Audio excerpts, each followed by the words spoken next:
एक बहुत ही बड़े पेड़ पर एक गौरैया अपने बच्चों के साथ खुशी से रहती थी।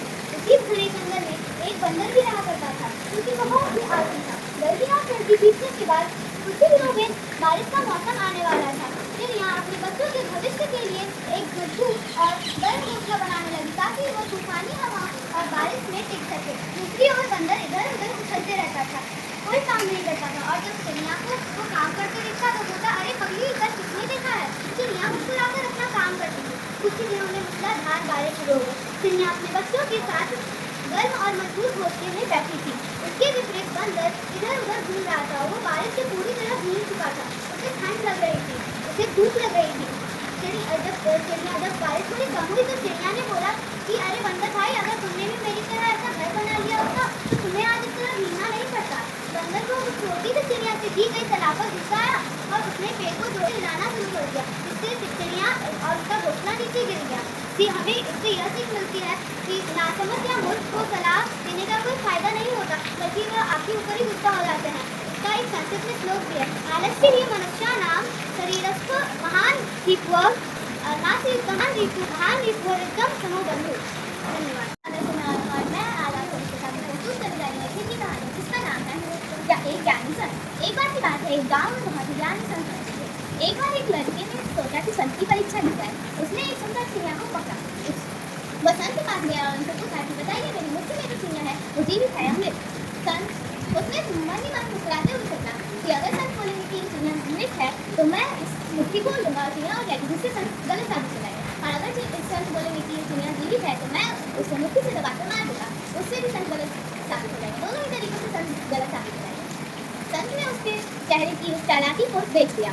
उन्होंने बहुत ही आराम से जब उत्तर दिया, देखो बालक, मेरी ये चिड़िया जीवित है मृत, इसका जवाब मेरे पास नहीं है। इसका फैसला तुम्हारे हाथों में है। अगर तुम चाहते हो कि ये चिड़िया जीवित रहे तो तुम इसे छोड़ भी सकते हो, और अगर तुम चाहते हो कि चिड़िया मर जाए तो तुम उसे मार भी सकते हो। इस कहानी से हमें ये शिक्षा मिलती है कि जीत और हार हमारे हाथों में होती है। अगर हम चाहें तो हमें सफलता प्राप्त हो सकती है, उससे हमें कोई नहीं रोक सकता। धन्यवाद।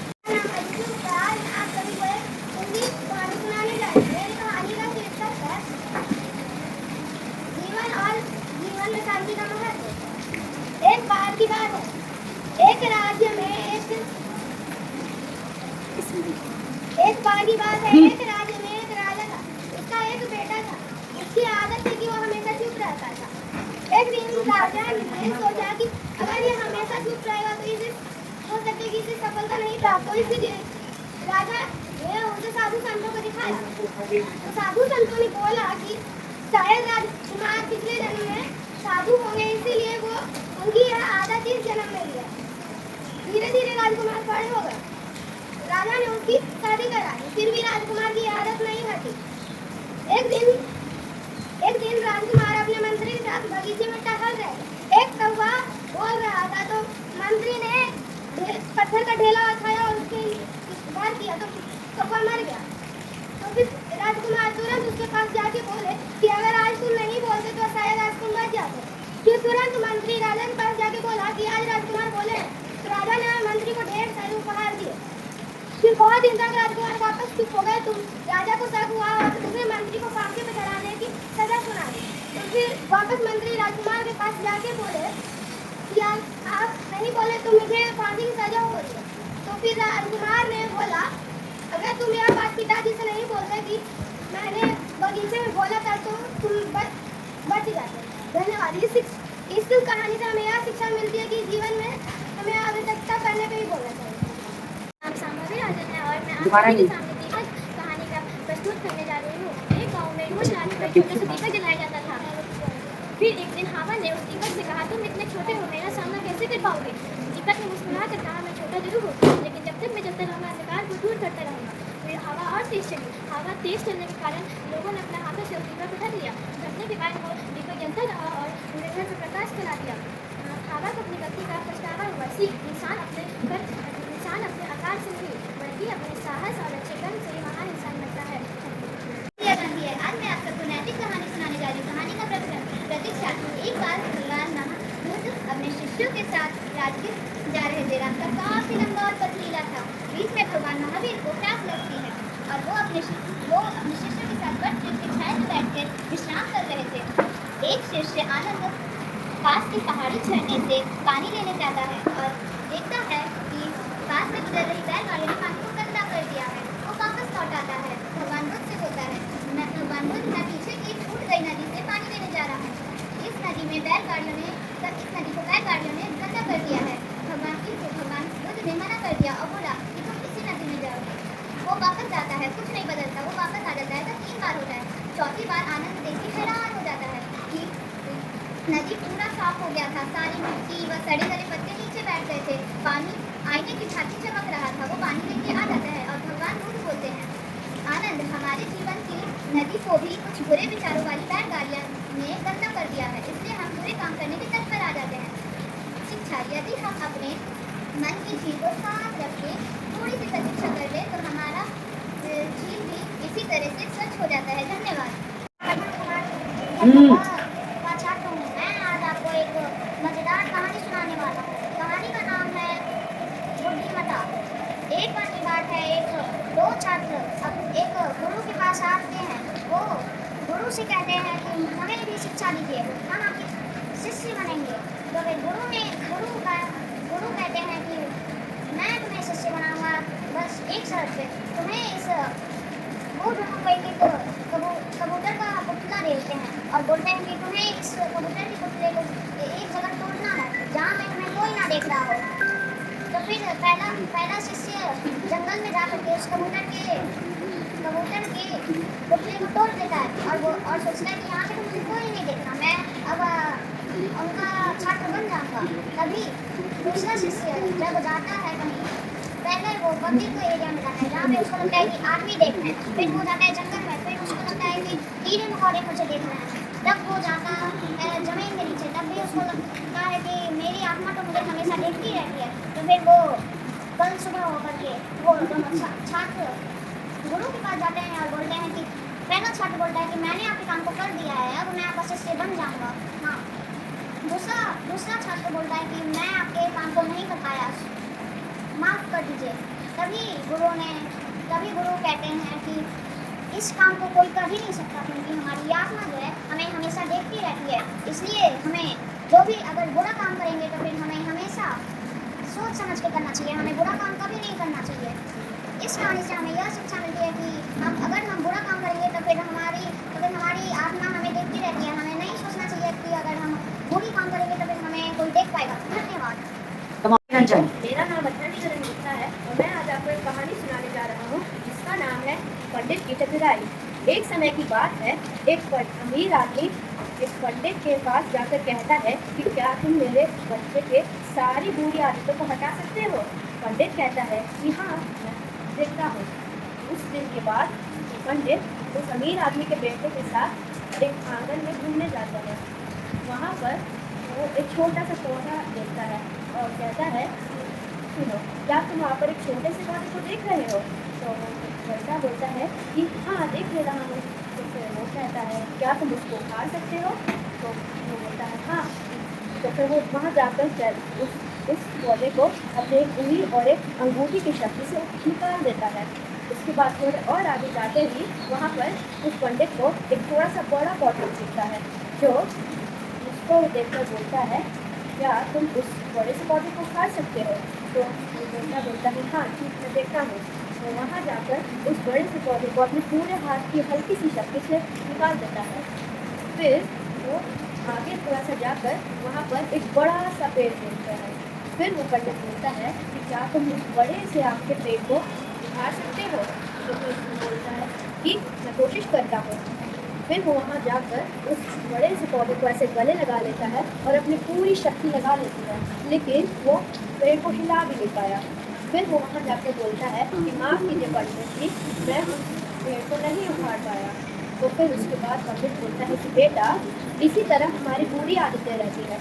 जब वो नहीं रहती है तो फिर हम उसे आसानी से हटा सकते हैं, पर जब वो पुरानी बन जाती है तब वो हमारे जीवन का हिस्सा बन जाती है और बहुत ही मुश्किल हो जाती है हटाने के लिए।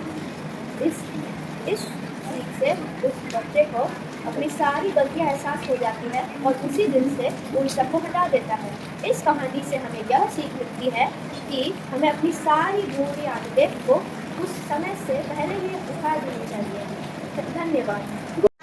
तुम्हारा नमस्कार। मैं अच्छा पंचम भाग का छात्र हूँ। मेरे कहानी का नाम शेर और एक चूहा है।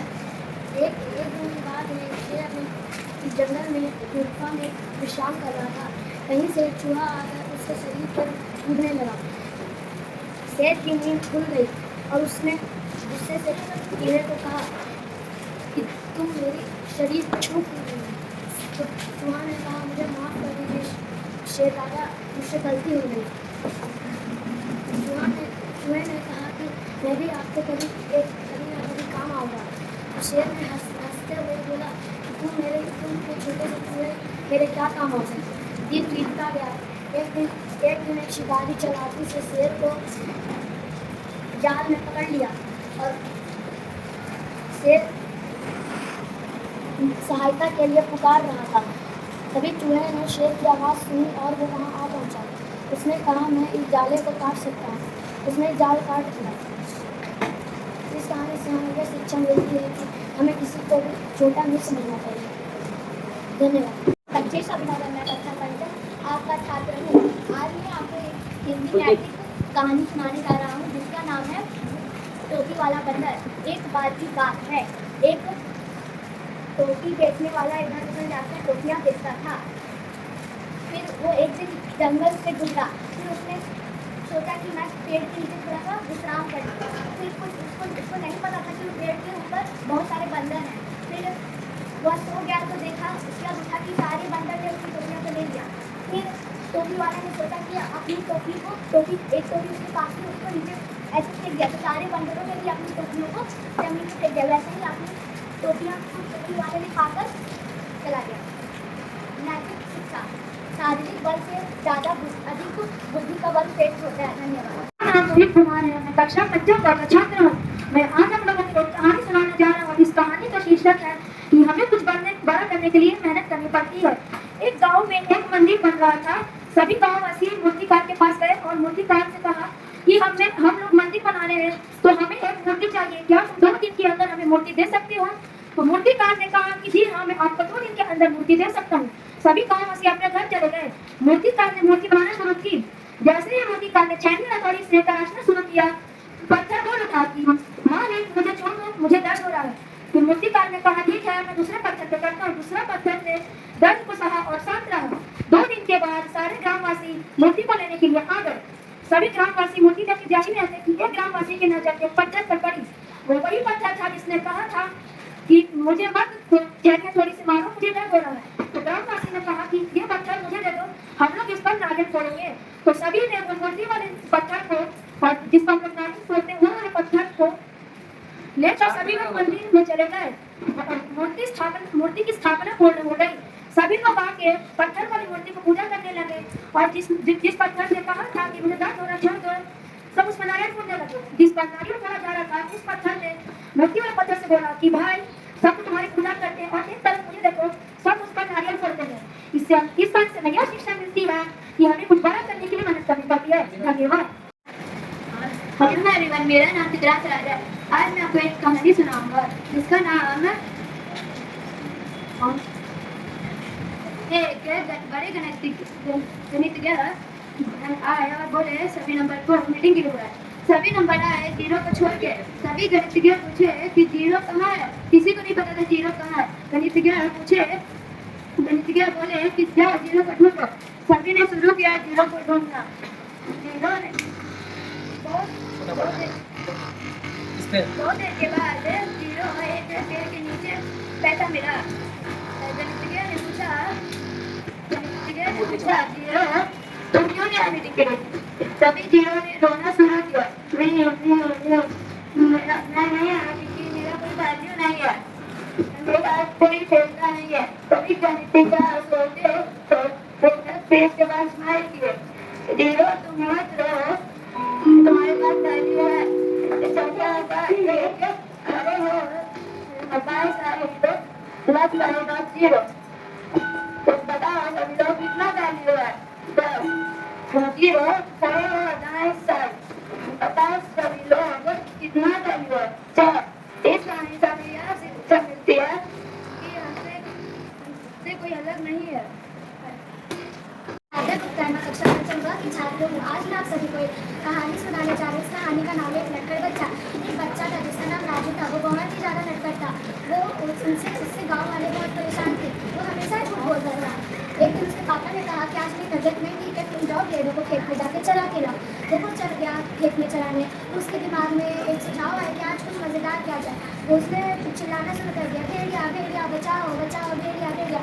गाँव वालों को लगा कि भेड़िया सच में तो नहीं आ गया। तो सब खेत की तरफ दौड़ने लगे। कोई आदमी कुछ लेके आया, कोई लाठी, कोई रस्सी, तो कोई कुछ।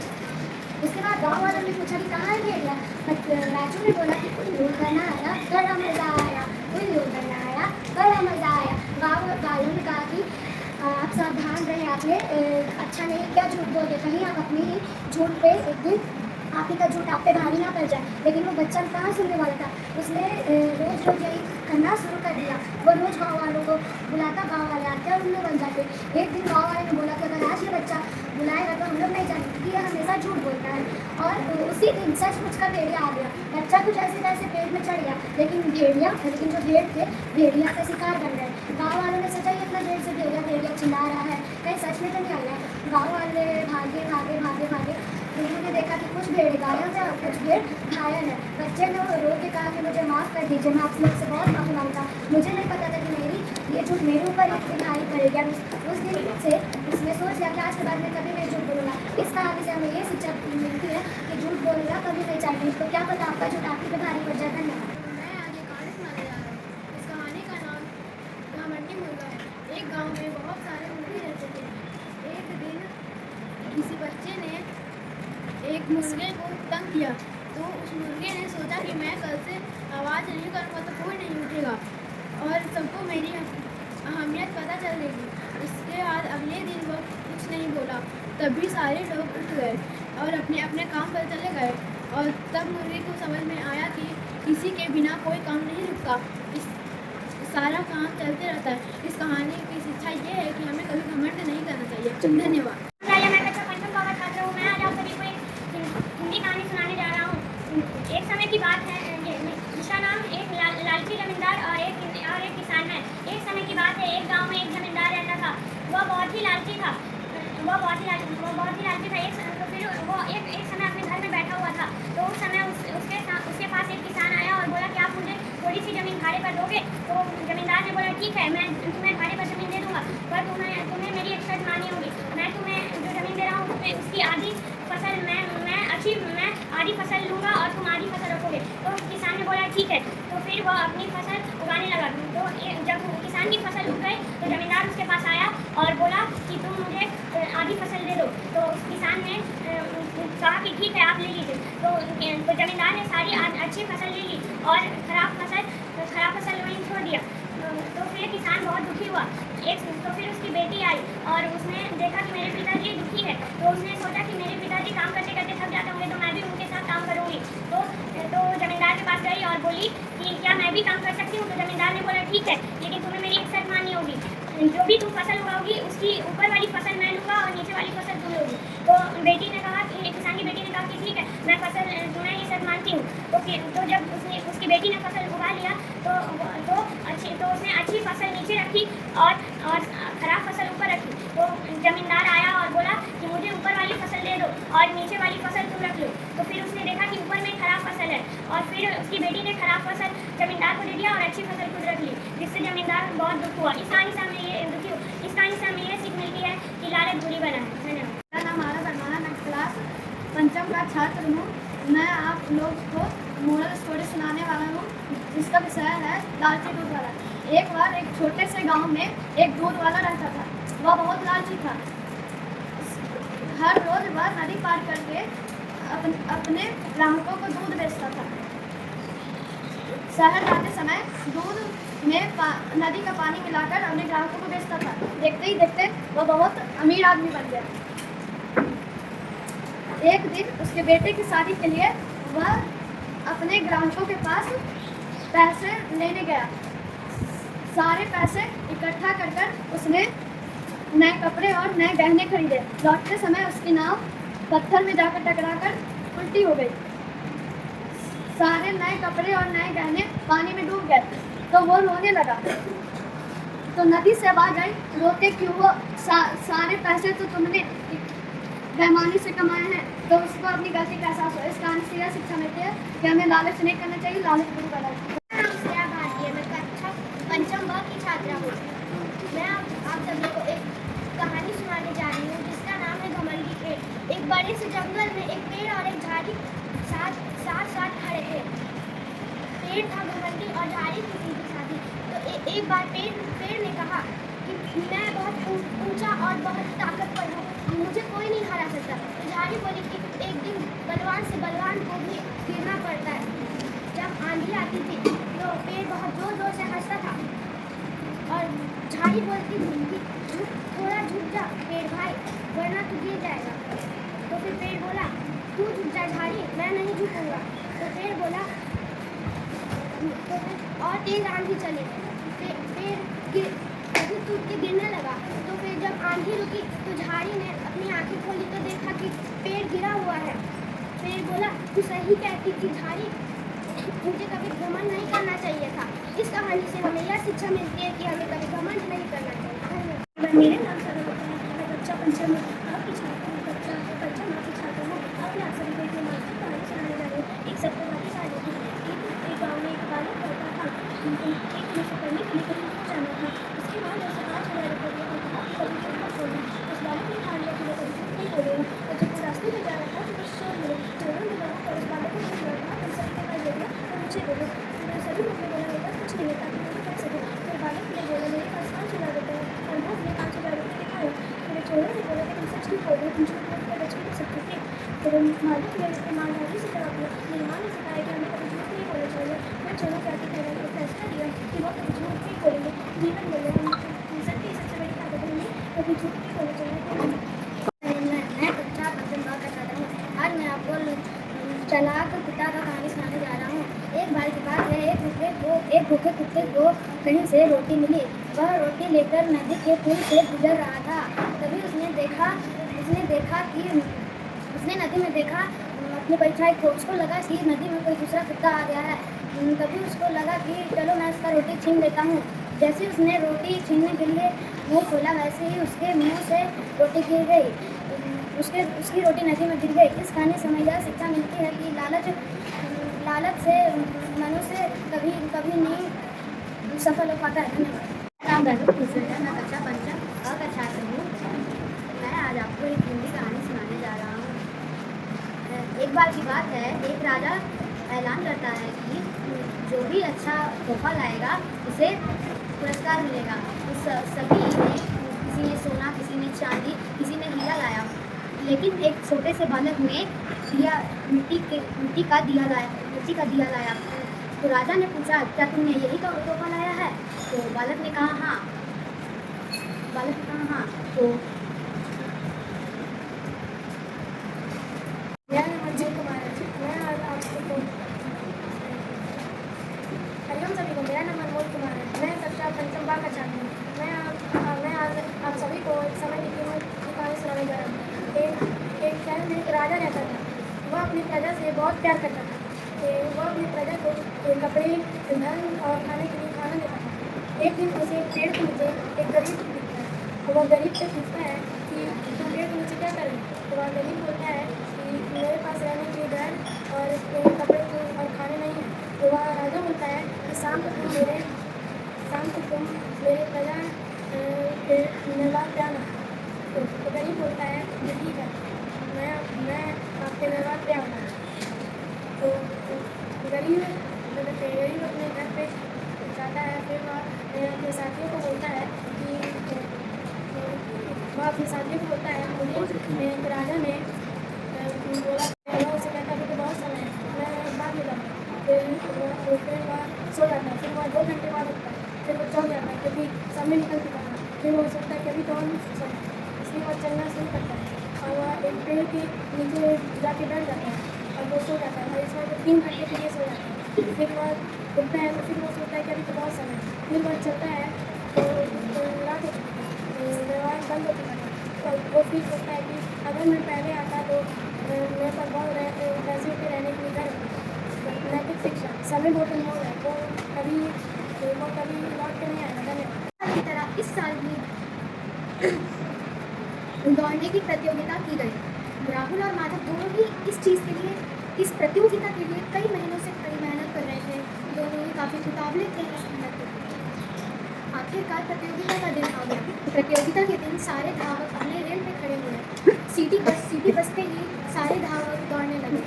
राहुल कुछ ही मिनटों में सबसे आगे पहुंच गया। अमित उसके ठीक करीब पीछे था। अचानक से राहुल का पैर फिसला और वो गिर गया पत्थर की वजह से। अमित कुछ सेकंड के लिए सोचा कि मैं क्या करूं। अमित ने देखा कि मेरा दोस्त राहुल गिर चुका है। अमित थोड़ी देर के लिए सोचने लगा। फिर अमित अपने दोस्त के पास गया। अमित ने अपने दोस्त को हाथ उठाया और उसका हाथ अपने कंधे पे रखा। दोनों ही आराम से फिनिशिंग लाइन की ओर बढ़ गए थे। भले ही वो सबसे आखिरी स्थान पर पहुंचे, पर फिर भी जब वो पहुंचे तो तालियों की गड़गड़ाहट गूंज उठी। उनके पहुंचते ही प्रिंसिपल ने उसे अपने गले से लगा लिया। प्रिंसिपल ने, भले वो खेल में सबसे आखिरी स्थान पर पहुंचे थे, पर असली विजेता तो वही होता है ना जो किसी मेडल और ट्रॉफी के लिए नहीं बल्कि इंसानियत के लिए जीते। हमें मेडल और ट्रॉफी के लिए इतने उतावले नहीं होना चाहिए कि हम अपने दोस्त को और इंसानियत को भूल जाएं। धन्यवाद। आज मैं यहाँ पे एक हिंदी मोरल स्टोरी प्रस्तुत करने जा रही हूँ। तो चलिए शुरू करते हैं। एक छोटा सा गांव था जिसमें एक दूध वाला रहता था। वह बहुत ही लालची था। वह अपने ग्राहकों को दूध देने के लिए नदी पार करके जाता था। वह रास्ते में ही नदी का पानी अपने दूध में ही मिला देता था और वही दूध अपने ग्राहकों को जाके दे आता था। देखते ही देखते उसके पास बहुत सारे रुपया, पैसा और धन आने लगा और वो बहुत अमीर हो गया। एक दिन उसके बेटे की शादी थी। अपने बेटे की शादी बनाने के लिए उसने अपने ग्राहकों से पैसा मांगने लगा। बहुत सारे पैसा इकट्ठा होने के बाद उसने बहुत सारे गहने, कपड़े और बहुत सारी चीजें खरीदी। फिर वो अपने घर जा ही रहा था। फिर एक बड़ा सा पत्थर था नदी किनारे। उससे उसकी नाव टकरा गई और वो पलट गई। यह सब देख के दूध वाला रोने लगा। फिर पानी से एक आवाज आती कि रो क्यों रहे हो? जो तुमने गवाया था वो तुमने बेईमानी से कमाया था। इस कहानी से हमें ये शिक्षा मिलती है कि कभी भी घमंड नहीं करना चाहिए। घमंड इंसान का सबसे बड़ा दुश्मन होता है। धन्यवाद। कक्षा 15 की छात्र मैं अभी एक स्टोरी सुनाने जा रही हूँ जिसका नाम भविष्य की आई थी। एक दिन एक कक्षा 15 में एक छात्र था जिसका नाम आनंद था। वह स्कूल से घर जा रहा था। जैसे ही वह अपने कमरे में घुसा उसने उसकी मेज से एक चिट्ठी देखी। उसमें लिखा था भविष्य तुम्हारे भविष्य की ओर से है। वह बहुत देर सोचा कि क्या है, पर उसे नहीं पता चला। फिर उसके बाद उसने खोला। उसमें लिखा था आर्यन मैं तुम्हारे 20 साल बाद वाला लोग हूँ। मैं तुम्हें एक बात बताने आया हूँ। बचपन में मैं हर काम सोचता था कि कल से मेहनत करूँगा, लेकिन वह बहुत लेट हुआ। फिर उसके बाद मुझे पता चला मैंने बहुत गलती की है। फिर उसके आगे लिखा था आर्यन तुम ये गलती मत करना। तुमको मैं बता रहा हूँ कि तुम मन लगाकर पढ़ो, माता पिता और गुरुओं का सम्मान करो और सच बोलो और कभी झूठ मत बोलो और भविष्य अपना उज्जवल बनाओ। भविष्य कभी किस्मत से नहीं अपने कर्म से बनता है। कुछ दिन बाद आर्यन बदल गया। वो बहुत मन लगाकर पढ़ने लगा, सबका सम्मान करने लगा। वह अपने विद्यालय में सबसे होनहार छात्र बन गया। उसके बाद वहाँ पर उसको एक ट्रॉफी मिली और फिर उसने सोचा कि उसको याद आया उस चिट्ठी के बारे में। फिर उसने घर जाकर उस चिट्ठी को ढूंढा। चिट्ठी नहीं मिली। तब उसे पता चला कि ये चिट्ठी किसी डाकिया ने नहीं बल्कि उसकी आत्मा की आवाज़ थी जो उसे सही मार्ग पर लेके आ रहा था। जब भी वो किसी बच्चे से बात करता था वो सबको एक ही बात बोलता था, कभी अपना भविष्य सुनहरा बनाना है तो शुरुआत अभी से करो। शिक्षा भविष्य के लिए कर्म, समय का सदुपयोग और मेहनत करना होगा। धन्यवाद। मानता है और वो कहता है कि अक्सर मैं कभी भी आलस नहीं करूँगा। कहानी कम है तो हमें कभी भी आलस नहीं करूँगा। आज मैं आप सबको एक कहानी सुनाने जा रही हूँ। तो एक बार की बात है, एक गाँव में एक किसान अपनी 3 बेटियों का रहता था। तीनों बेटियों का भी निकल तीनों हमेशा रस्ते करते थे। किसान उन दिनों से बहुत परेशान था। तो किसान ने सोचा अब दोनों सबक सिखाया। किसान ने एक योजना बनाई। उसने सबको एक लकड़ी दी और बोला कि तोड़ के दिखाओ। सबने बहुत आसानी से तोड़ दिया। फिर किसान ने एक लकड़ी को झूठ कर दिया और बोला अब कैसे तोड़ो। और किसी से वो लकड़ी नहीं मिली। तो फिर किसान ने बोला इसमें क्या सीखना है। सबने बोला हम तो कुछ नहीं समझे। तो किसान ने बोला कि अगर तुम लोग आलस रहोगे तो तुम्हें कोई भी आसानी से तोड़ सकता है, लेकिन कुछ नहीं कर सकता है। तो इस तरह से मुझे सीखिए एक डमी पर कहानी सुनाने जा रहा हूँ जिसका नाम है एक सपना। एक शहर में एक आदमी रहता था जो बहुत अमीर था, जिसका नाम दयानंद था। उसके यहाँ एक नौकर था जिसका नाम विकास था। पर विकास की एक पुरानी आदत थी कि वह सपना देखते टाइम बोलने की। पर एक दिन उसने देखा सपना में कि वह अपने मालिक यानी दयानंद को अपने पैर दबाने के लिए बोल रहा है। और दयानंद जो उसका नौकर है, विकास ने कहा, दयानंद इधर आके मेरे पैर दबाओ। पर दयानंद वहाँ से गुजर रहा था, पर उसने सुन लिया। तो दयानंद ने उसे उठाया और कहा कि तुम मुझे अपना नौकर समझते हो, यहाँ से चले जाओ। विकास अपना सामान लेकर वहाँ से चला गया। वह एक बाबा के पास गया। उसने बाबा से पूछा, मुझे बहुत अमीर बनना है। तो बाबा ने कहा, अमीर बनने के लिए मेहनत चाहिए। तो विकास ने कहा कि मुझे जल्दी अमीर बनना है। तो बाबा ने कहा कि मैं तुम्हें एक मंत्र बोलता हूँ, जिससे तुम जब भी सपना देखोगे और बोलोगे तो वह सपना सच हो जाएगा। पर उसके लिए जब भी तुम वो मंत्र बोलोगे तब वो तुम्हारे लिए परेशानी खड़ी कर देगा। तो विकास ने बोला, कोई बात नहीं, आप मुझे मंत्र बता दीजिए। तो फिर एक दिन उसने सपना में देखा कि दयानंद उससे कहने आया है, दयानंद विकास मुझे माफ़ कर दो, तुम मेरी बेटी शोभा से शादी कर लो प्लीज़। तो विकास ने जल्दी से उठकर वह मंत्र जाप किया। तो फिर दयानंद अगले दिन फिर आया और कहा कि तो मेरी बेटी शादी कर कि मेरी बेटी शोभा से शादी कर लो। तो विकास ने उससे शादी किया। फिर उसके साथ जो नौकर काम करते थे वो विकास से जलने लगे और कहा, यह तो बिना परिश्रम के सफल हो गया, इसे क्या ही मालिक माने हम सब। तो फिर एक दिन विकास ने वह बात सुन ली। विकास ने दयानंद से कहा कि मुझे कुछ पैसे चाहिए एक नई काम करने के लिए। दयानंद ने उसे पैसे दिए और कहा, जो भी कर बहुत हो गया आपका। मैं कक्षा पंचम का छात्र हूँ। मैं एक लकड़हारे की कहानी सुनाने जा रहा हूँ। एक बार की बात है, एक लकड़हारा एक गांव में रहता था। एक दिन वह तालाब के पास लकड़ी काटने गया था। गलती से उसकी कुल्हाड़ी गिर गई। उसकी कुल्हाड़ी तालाब में गिर गई। कहानी सुनाने जा रही हूँ। एक बार की बात है, एक बड़े से जंगल में एक हिरन और एक मुर्गी रहते थे। एक बार की बात है, हिरन जंगल में जा रहा। आज मैं आप सभी के बीच हिंदी कहानी प्रस्तुत करने जा रही हूँ। कहानी का विषय मेंढक और सांप। एक बार एक सांप एक झील में सभी मेंढकों को खाने की योजना के साथ झील में आया। सांप ने सभी मेंढकों को बताया, मैं यहाँ एक ब्राह्मण के श्राप के कारण आपकी सेवा के लिए आया हूँ। मेंढकों का राजा खुश हो गया। उसने सभी मेंढकों को सांप के बारे में बताया। सभी मेंढक अपने राजा का पीछा करते हुए सवारी के लिए सांप के पीठ पर चढ़ गए। अगले दिन सांप ने कहा, मेरे पास खाने के लिए कुछ नहीं है, मैं इतना कमजोर हूँ कि तेजी से रेंग भी नहीं सकता। मेंढकों के राजा ने कहा, आप अपने पीठ के अंत में बैठे छोटे मेंढक को खा सकते हैं। सांप ने छोटे मेंढक को खा लिया। अगले कुछ दिनों में सांप ने सभी मेंढकों को खा लिया। केवल मेंढकों का राजा ही बचा था। सांप ने फिर कहा, मेरे पास खाने के लिए कुछ नहीं है, मैं इतना कमजोर हूँ कि तेजी से रेंग भी नहीं सकता। मेंढकों के राजा ने फिर कहा, आप अपनी पूंछ के अंत में बैठे छोटे मेंढक को खा सकते हैं। और इस बार सांप ने उसे ही निगल लिया। शिक्षा, किसी भी कार्य को करने से पहले सोचें। धन्यवाद। यहाँ मुक्तर। आज मैं आप सभी को एक कहानी सुनाने जा रहा हूँ, जिसका नाम है एक गीतक और राजा। एक बार की बात है, एक शहर का नाम ग्रीनलैंड। बंदा बैठा था। उसने एक दिमाग लगाया और दोनों बिल्ली से जाके कहा कि मैं रोटी को आधा आधा कर देता हूँ। तो बंदर ने जानबूझकर एक का छोटा कर दिया और एक का बड़ा कर दिया। तो जिसका रोटी, एक लड़का था जिसका नाम श्याम था। उसे दिन भर खेलना बहुत पसंद था। एक दिन उसे एक बुरा आदमी मिला जो अपने बगीचे में बीज बो रहा था। तो श्याम ने उन्हें देखा और पूछा कि आप इतनी मेहनत क्यों कर रहे हैं। तो बुरे व्यक्ति ने मुस्कुराते हुए कहा, समय नदी की तरह है, बहता रहेगा पर कभी वापस नहीं आएगा। गर्मी का दिन था। एक कौवा प्यास के मारे उड़ रहा था। उसे दूर एक घड़ा दिखा, लेकिन घड़े में पानी कम था। वह घड़े के पास गया और देखा कि घड़े में पानी कम है। उसी के पास बहुत सारे पत्थर थे। उसने अपने चोंच में पत्थर उठाया और ये कहानी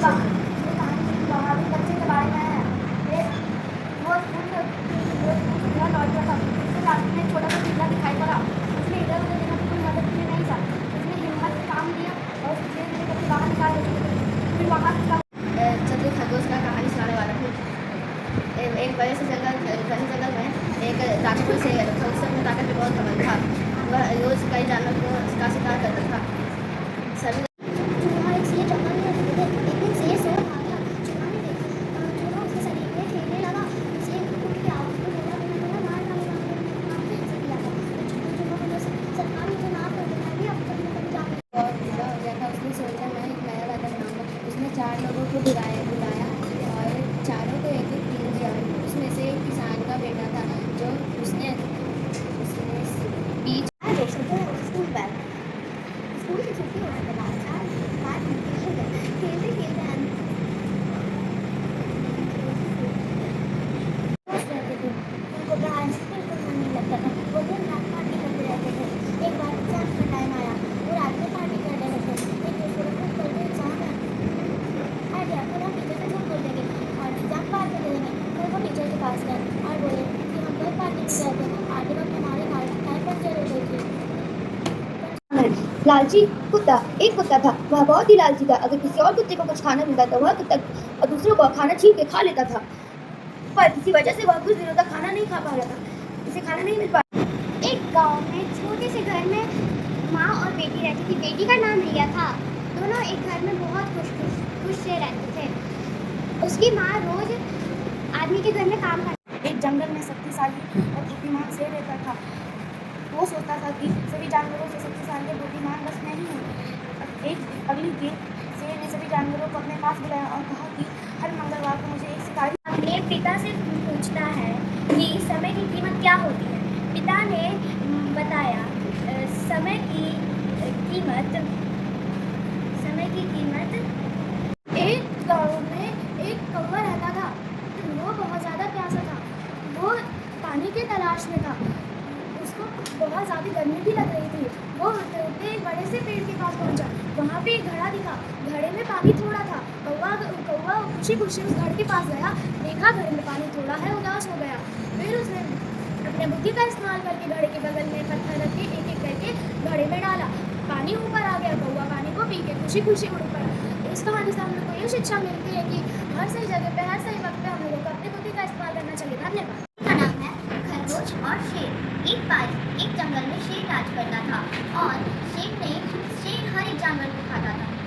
एक दिन खरगोश की बारी आई। खरगोश ने बोला कि शेर, मैं अगर आपको रात में किसी एक और जानवर से मिलवाऊँ तो आप मुझे खाइएगा नहीं ना? शेर बोला, मुझसे बलवान कौन हो सकता है? फिर खरगोश ने बोला, अच्छा ठीक है, देखते हैं। फिर उसके बाद शेर ने बोला, चलो रात को चलते हैं, सुबह को बिल्कुल नहीं चल सकती क्योंकि अभी मुझे और भी जानवरों को खाना है। खरगोश ने बोला, ठीक है, पर मेरी एक शर्त है, अगर आपने चलता था खरगोश जो था हमेशा उसका मजाक बनाते रहता था, ठीक है? और उसने कहा वो रोज लकड़ियाँ काटता था। एक बार वो लकड़ियाँ काटते काटते उसकी लाड़ी नदी में गिर गई। जब हम नदी के पास बोला, जल माता ने बोला कि जल माता ने सुने कि लाड़ी निकाल बोली, क्या ये है हमारी? उसने बोला कि नहीं, ये मेरी लाड़ी नहीं है। तो फिर जल माता ने चांदी की लाड़ी निकाल